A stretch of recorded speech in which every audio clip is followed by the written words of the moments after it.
Durante o tempo que eu trabalhei em consultório, num primeiro momento, eu estava atendendo pessoas que me buscavam com aquela coisa da mediunidade. E aquela coisa da mediunidade, muitas vezes, ela apontava coisas para mim, onde eu via aquelas pessoas, eu via aquele brilho, eu via aquela coisa se movimentando em volta das pessoas, e eu comecei a perceber que tinha uma relação muito grande com o corpo espiritual. E aí, quando eu comecei a estudar astrologia, eu comecei a ver que aqueles desenhos que tinham no mapa astrológico tinham uma relação muito grande com aquilo que eu estava olhando assim nas pessoas. Esse é o cinturão zodiacal, e aqui essas bolinhas é a representação de cada signo. Quando eu olhava para as pessoas, era isso que eu via. Eram brilhos diferentes, eram luzes diferentes. Mas eu não conseguia fazer uma leitura. Da aura, eu conseguia fazer uma leitura, que era mais densa, mais pesada. Quando eu olhava para a pessoa e eu olhava para esse corpo da pessoa, aí eu comecei a perceber que tinha uma relação com aquele mapa astrológico dela. E aí aquilo ficou na minha cabeça. E é claro, depois de muitos anos com alquimia, a gente vai chegando nas nossas próprias conclusões e os nossos estudos vão se abrindo, os nossos postulados alquímicos vão chegando e a gente vai tendo a noção maior do que é aquilo e vai poder traduzir melhor para ajudar aquele que nos procura, aquele que está em atendimento. Depois de um tempo, eu comecei a conhecer todos os postulados de alquimia, e um dos grandes postulados de alquimia que eu conheci foi o de Nicolas Flamel, quando ele fala, num dos postulados, sobre a queda do espírito. O espírito é a energia pura, a energia viva, onde tudo lá está sem identidade. O que é que ele tem que fazer? Ele tem que vir em direção à Terra. Então ele tem que entrar dentro de um túnel. Esse túnel vai trazer ele para a vida. E aí ele já tem que se organizando. O pensamento alquímico, ele vê assim, ó, o espírito, quando ele quer nascer, ele aponta para Gaia, para a Terra, para cá. Então, quando ele olha de frente, ele vê lá a boca do túnel. Ele tem que ter uma referência. Lá no fundo, ele vai fazer uma grande viagem na direção daquele ponto, e naquele ponto, possivelmente, está quem? A mãe dele esperando ele, a matriz, para ele poder nascer naquela matriz, se manifestar naquela matriz. Ele tem que ter o quê? Referência. Então, quando ele olha para a superfície terrena, ele olha aqui para a linha do horizonte terrena, tem um céu ao redor dessa linha do horizonte aqui, ó. Aqui é terra. Então, aqui tem um cinturão zodiacal. Você tem lá esses signos, que é um conhecimento antigo, e você vai entrar aqui no meio. E na hora que a energia pura entrar nesse túnel em direção ao planeta Terra, ele vai começar a sofrer as interferências desses campos eletromagnéticos que estão ao seu redor. Então, quem são esses campos? 12 signos. Eu tenho aqui, ó, o signo 1, que é Áries, o signo 2, que é Touro, Gêmeos, Câncer, Leão, Virgem, Libra, Escorpião, Sagitário, Capricórnio, Aquário e Peixes. A força desses signos é tão grande que ele vai começar a separar os seus temperos. E o que são esses temperos que a gente carrega? Por exemplo, primeiro tempero, quando a energia entra e esse campo gravitacional, ele começa a influenciar em você, esse é o signo número 1, é o signo de Áries.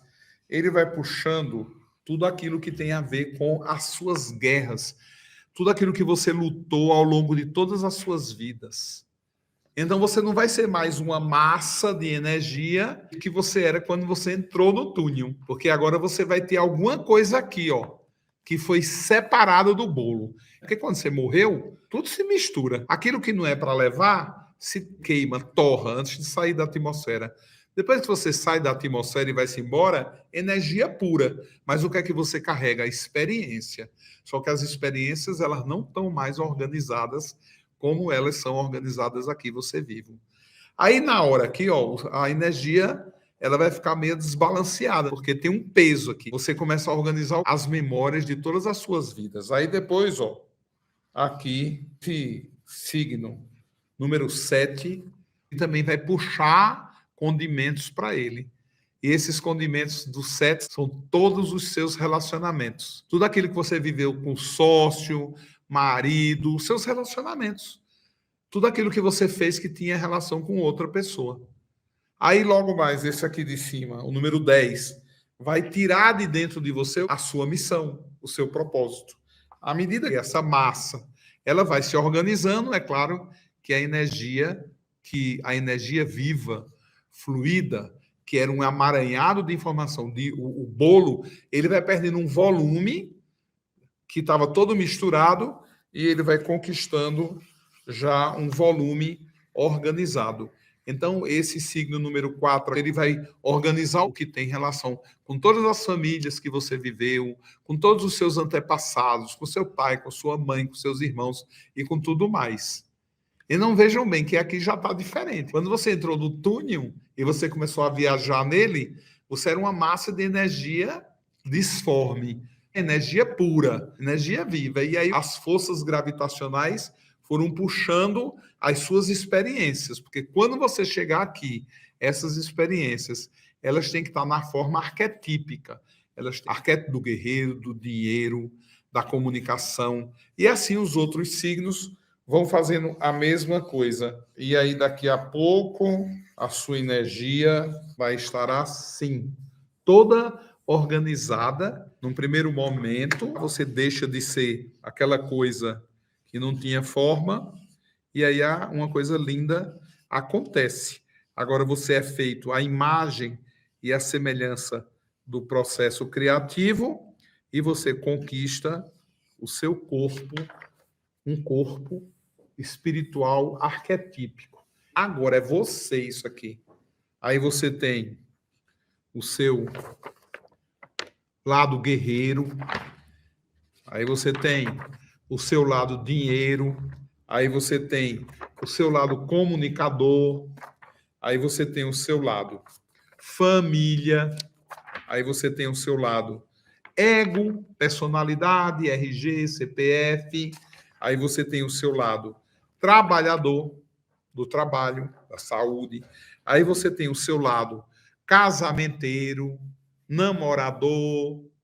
Aí você tem o seu lado transformador, a transformação, a capacidade de mudar, de se transformar. Aí você tem seu lado idealista, seu lado onde está escrito a sua missão, o seu propósito. Aqui, as suas possibilidades. E aqui, a sua espiritualidade. Então, você não é mais uma coisa entrando num túnel. Você agora é o túnel. Você agora está organizado. Você sabe onde está o guerreiro, você sabe onde está o dinheiro, porque essas suas experiências, todas as vidas que um dia, quando você saiu, você teve que misturar, porque você tinha que sair como energia viva, agora volta como uma energia organizada. À medida que você cai, que você vai caindo e você vai descendo, você vai chegando e se aproximando do Sol, do sistema solar. Quando você passa ali pelo sistema solar, o Sol, ele te ajuda. Aqui fica um resíduo, aqui no meio, ó. Fica um resíduo de energia. Aí o que é que acontece com esse resíduo de energia? Acontece uma outra organização. Por exemplo, aqui, ó, nessa área de cima aqui, ó, né, vamos chamar isso de casa. Da casa 10, você isola ela. Aí depois você faz uma ligação entre a casa 11 e 9, aí você tem mais uma área. Aí você depois faz um entre a casa 12 e 8, aí depois você faz um entre a casa 1 e 7, depois 2 e 6, depois 3 e 5 e na 4. Aí é exatamente o momento que aparece a nossa aura, o nosso corpo espectral. A aura e o corpo espiritual, dividido em 12 arquétipos. Então, assim como é lá fora, é lá dentro. Assim como é o macro, é o micro. Só falta conquistar o corpo. Onde eu vou conquistar o corpo? Essa é a terceira fase encarnatória. Eu vou conquistar o corpo dentro da matriz, dentro da minha mãe, com a ajuda do meu pai.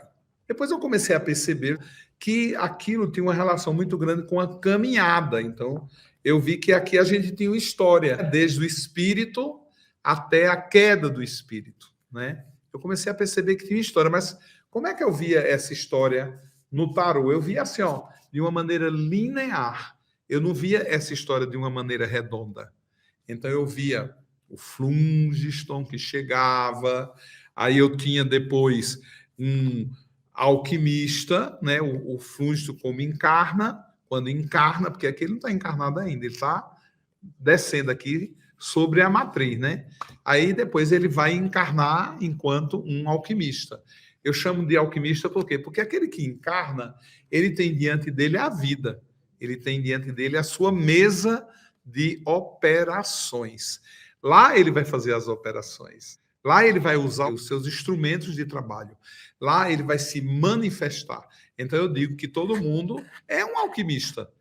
Porque sobreviver e viver nesse mundo tem que ser alquimista, então para lá de alquimista, para sobreviver a todas essas coisas, informações, intempéries, e assim a gente caminha.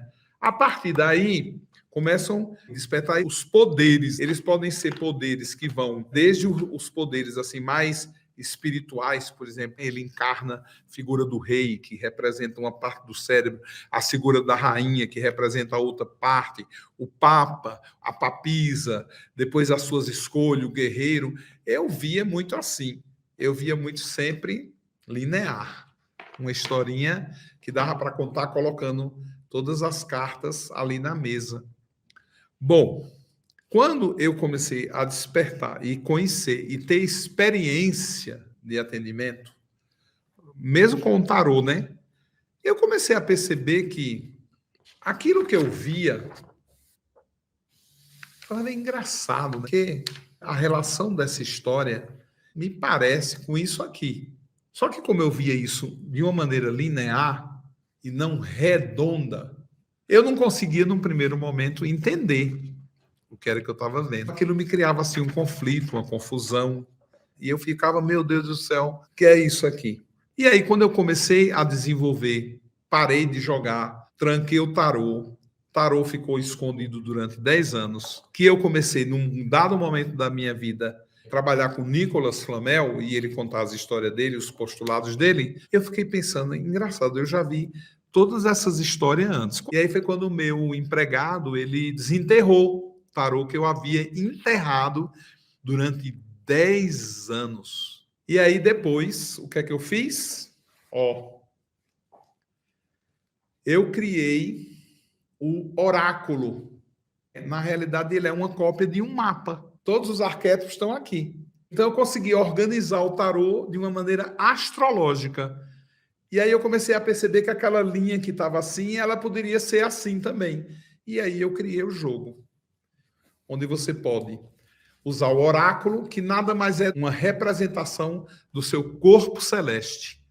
Então, quando a gente estende isso aqui na mesa, a gente tem todos os símbolos separados aqui. E a gente mistura isso. E a gente joga sobre o oráculo, você pode entender o movimento dos astros em você. É uma ferramenta espetacular de trabalho, porque eu posso fazer uma leitura de toda a sua tendência.